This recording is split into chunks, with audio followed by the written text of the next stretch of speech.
महाभारत भक्तगणों, आज आपको महाभारत में आत्मदर्शन का उपाय की के बारे में बताऊंगा। आप इसको ध्यानपूर्वक सुनें और इस वीडियो को लाइक करें, सब्सक्राइब जरूर करें। कथा सुनिए। मनुष्य जी कहते हैं, बृहस्पति जी, जब शारीरिक या मानसिक दुख आ पड़े तो उसके लिए मनुष्य को चिंतित नहीं होना चाहिए।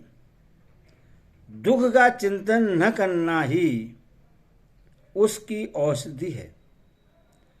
चिंतन करने से तो वह सामने आता है और अधिकाधिक बढ़ता ही है।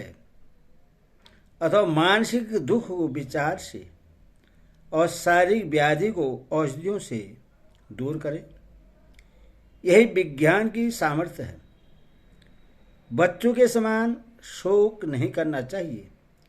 यौवन, रूप, जीवन, धन संग्रह, आरोग्य और प्रियजनों का समागम, ये सब अनित्य ही हैं। विचारशीलों को इनका लोभ नहीं करना चाहिए। जिस दुख का सारे राष्ट्र संबंध हो, उसके लिए एक व्यक्ति को शोक नहीं करना चाहिए। हाँ, यदि उससे उसके प्रतिकार कोई उपाय दिखता हो तो शोक न करके वह उपाय ही करना चाहिए। इसमें संदेह नहीं। मनुष्य के जीवन में सुख की अपेक्षा दुख ही अधिक है। जो पुरुष इंद्रियों के विषयों में राह करता है उससे मोहवश मौत के मोह में जाना पड़ता है।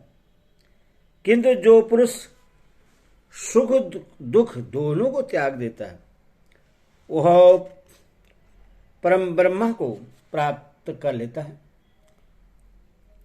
विचारशीलों को उसके लिए शोक नहीं करना पड़ता।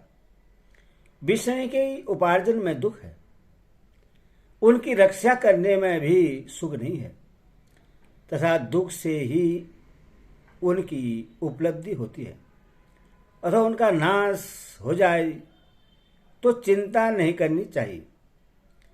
जिस समय बुद्धि अपने कर्मजनित संस्कारों के सहित चित्त की मनात्मिका वृत्ति में स्थित हो जाती है, उसी समय ध्यान योग जनित समाधि से ही ब्रह्मा का साक्षात्कार हो सकता है। नहीं तो जैसे जल की धारा पर्वत के शिखर से निकलकर ढाल की ओर बहती है, वैसे ही यह गुणात्मिका बुद्धि गुणमयी पदार्थों की ओर ही जाती है। जिस समय यह ध्यान योग के द्वारा निर्गुण तत्व तक पहुंच जाती है, उसी समय कसौटी के द्वारा जैसे स्वर्ण को पहचान लिया जाता है, वैसे इससे ही पर ब्रह्मा का अनुभव हो जाता है। अथवा इंद्रियों के सब द्वारों को रोककर मन में स्थित होना चाहिए। इस प्रकार मन की एकाग्रता होने से परमात्मा की प्राप्ति हो जाती है। जिस प्रकार गुणों का आश्रय होने पर पंच महाभूत निवृत्त हो जाते हैं, उसी प्रकार बुद्धि समस्त इंद्रियों के सहित मन अहंकार में लीन हो जाती है। जब निश्चयात्मिका बुद्धि अंतर्मुख होकर मन में स्थित होती है तो वह मन स्वरूप ही हो जाती है। मन अनेक प्रकार के गुणों से युक्त है, किंतु जब वह ध्यान जन्य गुणों से युक्त होता है तो सब गुणों को त्याग कर निर्गुण ब्रह्मा स्वरूप हो जाता है। उस अव्यक्त ब्रह्मा का बोध कराने के लिए संसार में कोई दृष्टांत नहीं है। जहां वाणी का व्यवहार नहीं है, उस वस्तु को कौन वर्णन का विषय बना सकता है। इसीलिए तप से, अनुमान से, समाधि गुणों से, ब्रह्मादि जाति के धर्मों का पालन करके तथा शास्त्र अभ्यास के द्वारा चित्त को शुद्ध करके पर ब्रह्मा को जानने का प्रयत्न करें। गुणातीत पुरुष उस अधकरणीय पर ब्रह्मा को बाहर भीतर समान भाव से अनुभव कर सकता है। बृहस्पति जी, धर्म करने से श्रेय की वृद्धि होती है और अधर्म से अकल्याण होता है। रागी पुरुष प्रकृति के राज्य में रहता है और विरक्त आत्मज्ञान प्राप्त कर लेता है। जिस समय मनुष्य शब्दादि 5 विषयों के सहित 5 ज्ञानेंद्रियां और मन को काबू में कर लेता है, उस समय वह मणियों में ओतप्रोत तांगे के समान सर्वस्व व्याप्त पर ब्रह्मा का साक्षात्कार कर लेता है। उसी समय उससे यह भी अनुभव हो जाता है कि जिसवर का तांगा सुवर्ण के दाने की तरह ही मोती, मूंगा और मृत्तिका के भी दानों में पिरोया हुआ है, उसी प्रकार अपने कर्मों के अनुसार आत्मा भी गौ, अश्व, मनुष्य, हाथी, मृग और कीट पतंगादि समस्त शरीरों में व्याप्त है। वह जिस जिस शरीर से जो जो कर्म करता है, उस शरीर से उसी का फल प्राप्त करता है।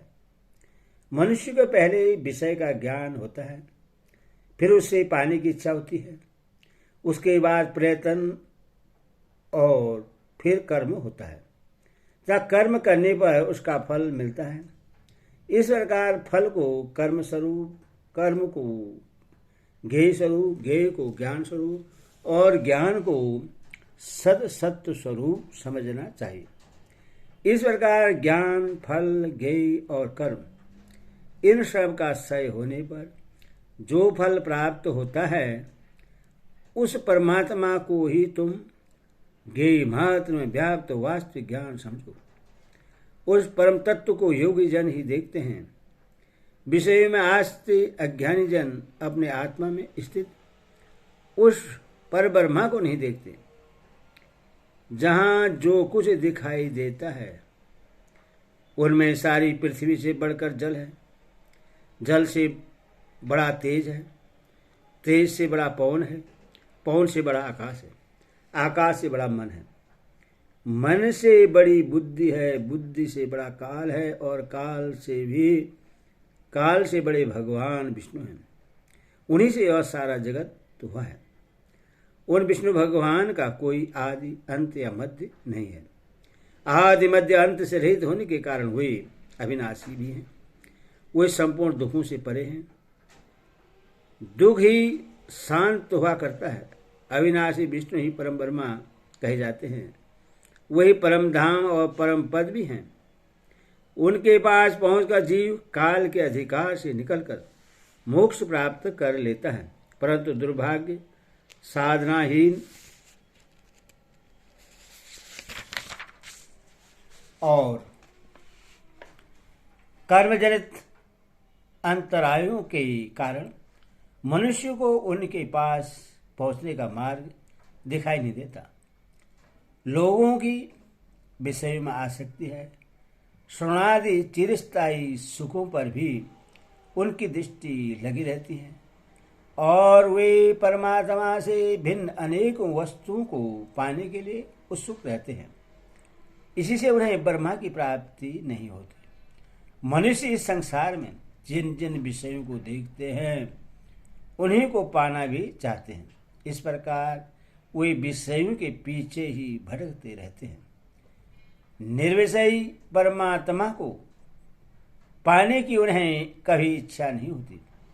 भला जो इन तुच्छ विषयों में ही फंसा हुआ है वह परब्रह्मा परमात्मा को कैसे जान सकता है? वास्तव में परमात्मा अत्यंत दुर्गेय है। हम ध्यान द्वारा सूक्ष्म हुए मन से उसका अनुभव तो कर सकते हैं, किंतु वाणी से वर्णन नहीं कर सकते। मनुष्य को चाहे कि ज्ञान द्वारा बुद्धि को निर्बल करे, बुद्धि से मन को शुद्ध करे और मन से इंद्रियों का शोधन करे, तब वह अक्षर परमात्मा को प्राप्त कर सकता है। वह परमात्मा अजन्मा है, पुण्यवान की परम गति है, स्वयं सिद्ध है, सबकी उत्पत्ति और लय का स्थान है, अविनाशी है, सनातन है और मध्य और अंत से रहित है तथा अविचल है। उससे जानने पर जीव अमृत तत्व प्राप्त कर लेता है। हरि ओम तत्सत। हरि ओम। हरि ओम तत्सत।